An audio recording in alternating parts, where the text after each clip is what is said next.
What if I told you that the world's greatest investor, a man worth over $130 billion, thinks credit cards are one of the most dangerous financial products ever created? Warren Buffett has said, and I quote the spirit of his words, "If you're paying 18% interest on your credit card, you better have an investment that returns more than 18%, and I don't know many of those." Today, we're breaking down exactly what Warren Buffett thinks about debt, credit cards, and how his philosophy can literally change your financial life, starting today. Stay till the end, because I'm going to share the one rule Buffett lives by that most people completely ignore. Welcome back to the channel, where we break down the mindsets and strategies of the world's wealthiest people so you can apply them to your everyday life. If you're new here, hit that subscribe button and the bell icon. We drop financial wisdom every week. Now, let's talk about Warren Buffett and debt. For anyone who needs a quick refresher, Warren Buffett is the chairman and CEO of Berkshire Hathaway. He's been investing since he was 11 years old. He bought his first stock at 11. He filed his first tax return at 13, because he had a paper route and wanted to deduct his bicycle as a business expense. By the time he was 30, he was already a millionaire. By 50, a billionaire. And today, in his 90s, he's one of the richest people on the planet. But here's what's fascinating. Buffett lives in the same house he bought in 1958 for $31,500. He drives modest cars. He eats McDonald's for breakfast. He doesn't flash wealth. And when it comes to debt, he is almost allergic to it.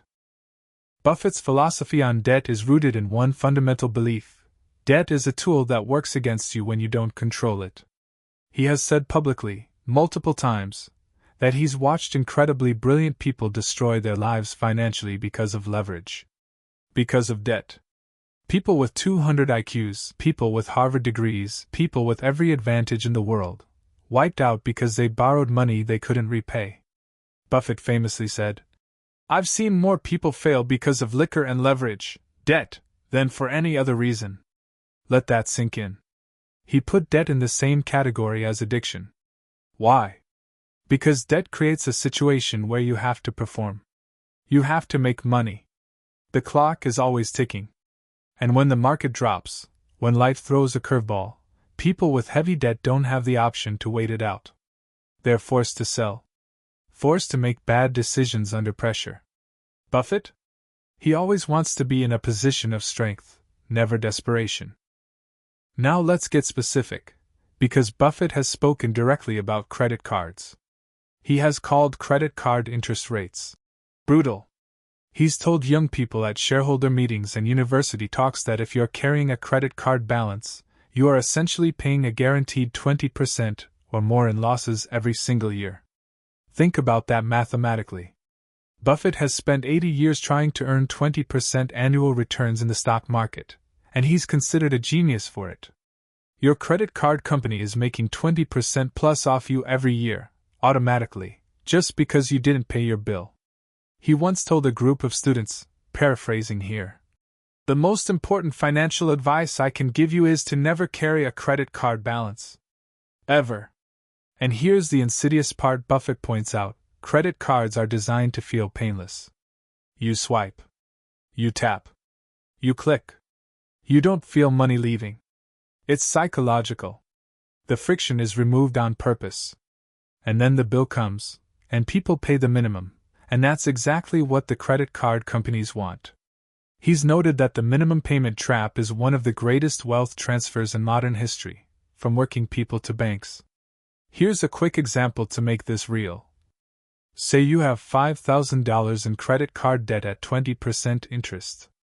If you only make minimum payments, which is typically around $100 per month, it will take you over 9 years to pay it off. And you'll pay nearly $7,000 in interest alone. You will have paid $12,000 for something that cost $5,000.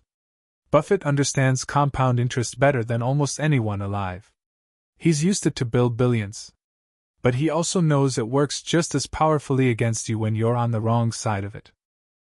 Okay, I promised you the one rule. Here it is.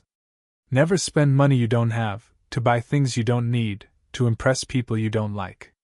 Buffett has rephrased this in different ways across decades. But the core message is always the same: live below your means.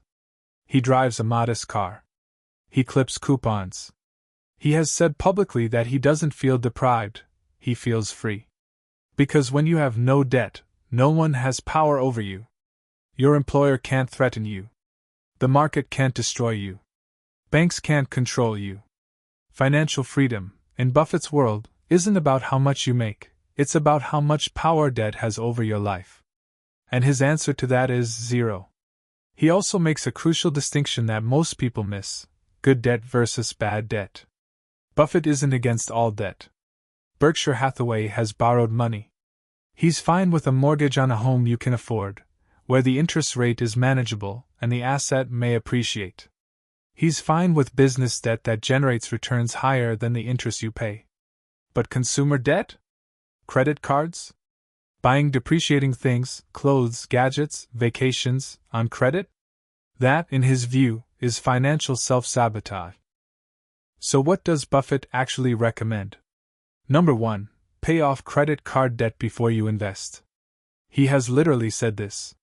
If your credit card charges 18 to 20%, and the stock market returns 10% on average, you are losing money by investing instead of paying off debt. The math is that simple. Number 2. Build an emergency fund. Buffett always talks about having a moat, a margin of safety. For your personal finances, that's 3 to 6 months of expenses in cash. So when life happens, you don't reach for the credit card. Number 3. Use credit cards as a tool, not a loan. Buffett isn't saying cut your card up forever. He's saying, if you use a credit card, pay it in full every single month. Use the rewards. Get the cash back. But never, ever, pay interest. The moment you pay interest, you've lost. Number 4. Delay gratification. This is maybe the most old-school advice, but it works. Buffett famously said that he learned early that waiting for something and saving for it made him value it more. Buy things when you have the money, not before. Here's what I want you to take away from all of this. Warren Buffett isn't anti-enjoying life. He's not telling you to live miserably. He eats his cherry Coke and his burgers, and he genuinely seems like one of the happiest people alive. But his happiness isn't bought on credit. It's built on decades of discipline, patience, and refusing to let debt steal his future. The average American household carries over $6,000 in credit card debt. And at 20% interest, that's $1,200 a year, gone. Just in interest. Every year. Buffett's message is simple: that $1,200 could be compounding for you, not against you. Debt doesn't just cost you money. It costs you options. It costs you freedom. It costs you sleep. So the next time you go to swipe that card for something you can't pay off this month, pause. Ask yourself what Warren Buffett would do. The answer is almost always, wait. If this video gave you value, smash that like button. It genuinely helps this channel grow. Subscribe for more breakdowns like this every week. Drop a comment below. Are you carrying credit card debt right now? And what's your plan to get out? Let's talk about it. I'll see you in the next one.